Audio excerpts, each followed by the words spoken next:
Alors pour le TD4, dernière fonction que nous allons étudier, la fonction f5, là, la plus complexe.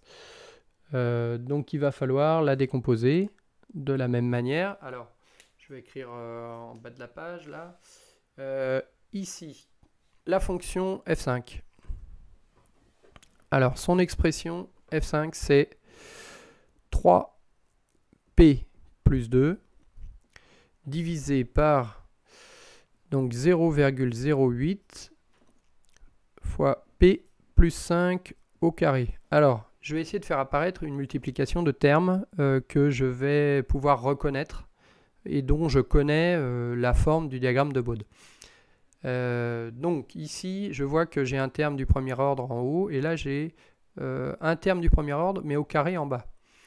Donc allons-y. Sur le terme du premier ordre en haut, je vais faire apparaître le 1 au niveau du terme constant du polynôme. Je mets donc 2 en facteur, ce qui me donne 1 plus donc 3 demi de p. Donc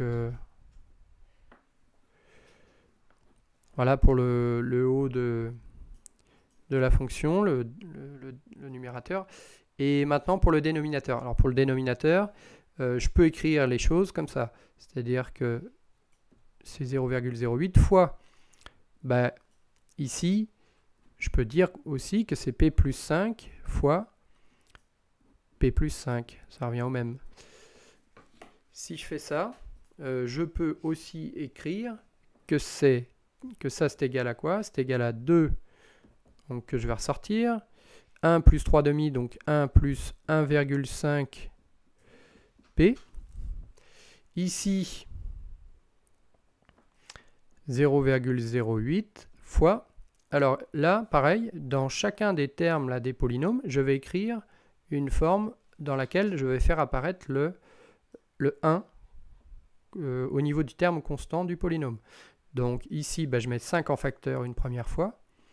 Donc 5 facteur de 1 plus 1 cinquième de p. Et je fais la même chose avec le suivant, fois 5 facteur de 1 plus 1 cinquième de p. Voilà, maintenant tous les termes constants, eh bien, je les fais ressortir, donc je vais les mettre en facteur. Ici, il se trouve que 2 fois divisé par 0,08 fois 5 fois 5, ça me donne 1. Donc en fait, qu'est-ce qui va rester? Il va rester le terme 1 plus 1,5p, premier terme à étudier. Ensuite, je vais décomposer exprès. Je vais écrire ça de cette forme-là. 1 plus, donc ici, ça nous fait 0,2p. Voilà un deuxième terme.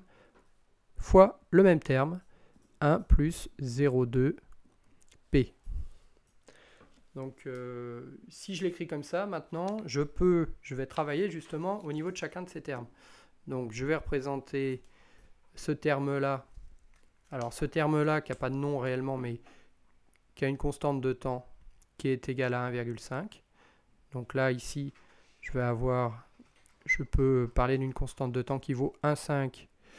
Ça veut dire qu'il y aura une pulsation particulière donc, qui sera égale à 1 sur tau, donc qui vaut du coup 2 tiers, donc 0,66.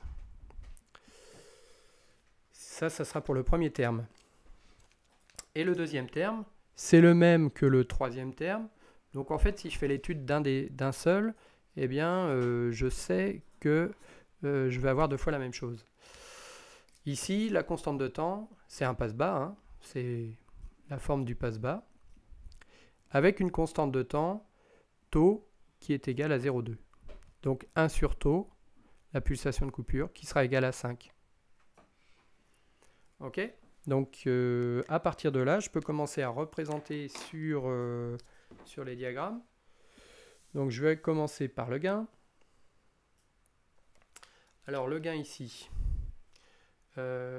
pareil, je vais bien centrer mon axe. Donc le gain en dB. Et ici, je vais me caler au centre. voilà, la pulsation en radians par seconde. J'ai parlé de deux points particuliers, deux pulsations particulières. Je vais les placer tout de suite. En attendant déjà, je peux dire que là, je vais avoir plus 20. Ici, j'aurai moins 20. Les pulsations particulières, donc je reprends l'expression. On a dit qu'on avait une pulsation à 0,66 et une autre pulsation à 5. Donc ici, je les place sur mon graphique. Je vais commencer à gauche avec la pulsation 0,1, une décade plus loin 1, une décade plus loin 10, une décade plus loin 100.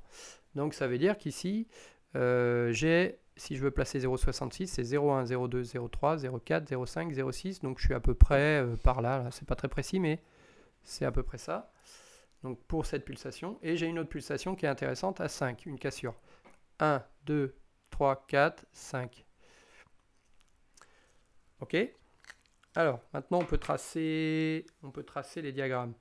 Donc, la couleur bleue pour cette fonction-là, 1 plus 1,5p. Donc, on sait qu'il va y avoir une cassure à 0,66. Donc, ça, c'est une forme que vous devez connaître aussi d'après le cours. Donc, en fait, l'évolution de cette forme particulière de fonction de transfert, c'est celle-ci. Je suis à 0 jusqu'à la pulsation de coupure. Et ensuite, j'augmente avec plus 20 dB par décade. Donc ici, une décade de 0,66 à 6,6. Donc je compte jusqu'à 5, 6, donc je vais être là. Donc pour cette pulsation, j'aurai augmenté de 20 dB. Ça veut dire qu'ici, je peux représenter cette droite qui est en fait donc de plus 20 dB par décade. Voilà, donc ça c'est pour le premier terme. Le premier terme qui est ici, je vous le rappelle. Maintenant, on doit faire le deuxième terme. On l'a déjà fait dans l'expression précédente, c'est le passe-bas. Donc lui, c'est facile. Celui-là, généralement, on s'en rappelle bien. Un premier ordre avec une pulsation de coupure, donc qui est égale à 5. Et ici, après, vous avez, donc pour une décade, moins 20 dB. Je me place entre 5 et 50, donc 20, 30, 40, 50. Et pour cette pulsation, j'ai chuté de 20 dB. Donc je peux représenter la droite de moins 20 dB par décade.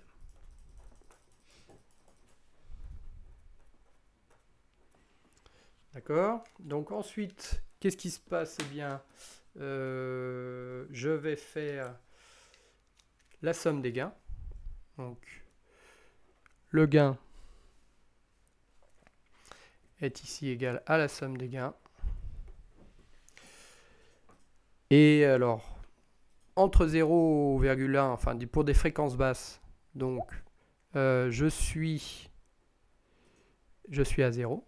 Ensuite, j'ai une pente de plus 20 dB par décade qui va en fait apparaître.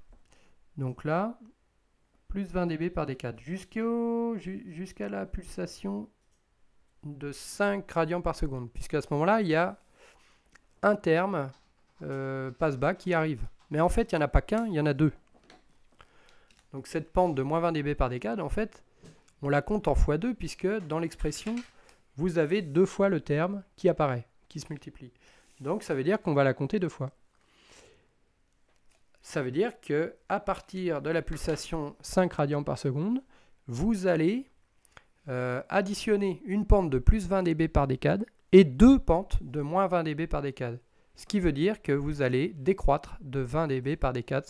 Le résultat de l'addition d'une pente de plus 20 dB par décade et d'une autre pente, de deux autres pentes de moins 20 dB par décade, en fait, ça veut dire qu'il restera une pente de moins 20 dB par décade. Donc je peux représenter comme ça, parallèle à l'autre. Donc moins 20 dB par décade. Donc voilà une forme un petit peu particulière pour cette expression.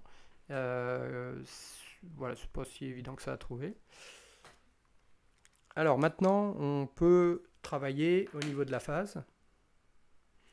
Alors pour la phase, je reprends.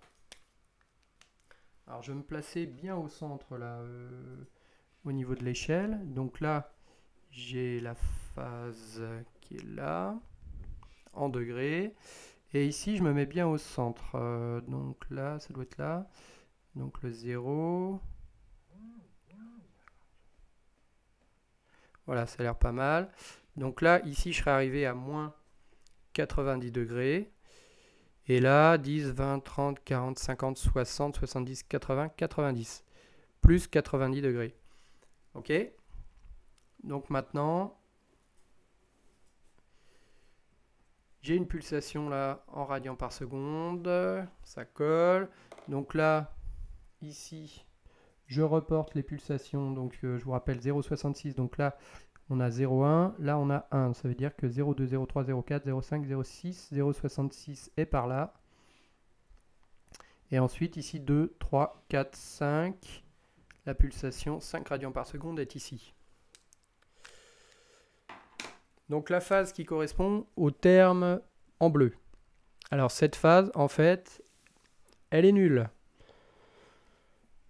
De 0 radians par seconde, donc pour les petites fréquences, jusqu'à la pulsation de coupure, 0,66 radians par seconde. Et elle va augmenter.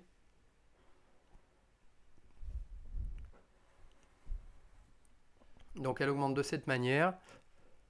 Elle vaudra plus 90 degrés pour les fréquences hautes. Voilà, c'est pour ce type de fonction, c'est la forme classique. Et pour les passe-bas, donc ici, deux termes, encore une fois, hein, deux termes passe-bas. Alors celle-ci aussi, on l'a déjà tracée. Le passe-bas, c'est 0 jusqu'à la pulsation de coupure, 5 radians par seconde. Et ensuite, je passe à moins 90. Et ça, encore x2. Ce qui veut dire que si je fais la somme des phases, donc la phase phi qui est égale à la somme des phases, eh bien, je pars de 0. Ici, je vais monter à 90. Et j'y reste jusqu'à la pulsation 5 radians par seconde. Et à ce moment-là, qu'est-ce qui se passe? Vous avez le premier terme en bleu ciel qui apporte une phase de plus 90, alors que les termes en rose apportent chacun moins 90. Ce qui fait qu'au final, vous allez avoir plus 90, moins 90, 0, moins 90 encore. Donc, vous allez chuter à moins 90. Donc vous passez de plus 90 à moins 90. Alors ça paraît brutal, hein, bizarre de passer d'une phase à l'autre, mais je vous rappelle qu'en fait les courbes réelles sont beaucoup plus douces que ça. Ça, ce sont les courbes asymptotiques. Et je pourrais très bien vous représenter à peu près une courbe réelle. Ici, courbe réelle de la phase, on aurait quelque chose comme ça, quoi. Avec quelque chose qui chuterait de cette manière-là. Alors là, ça passerait ici. Et voilà, quelque chose comme ça. Donc là, il faudrait réaliser ça par simulateur. Ça serait un peu l'idée, quoi. Voilà.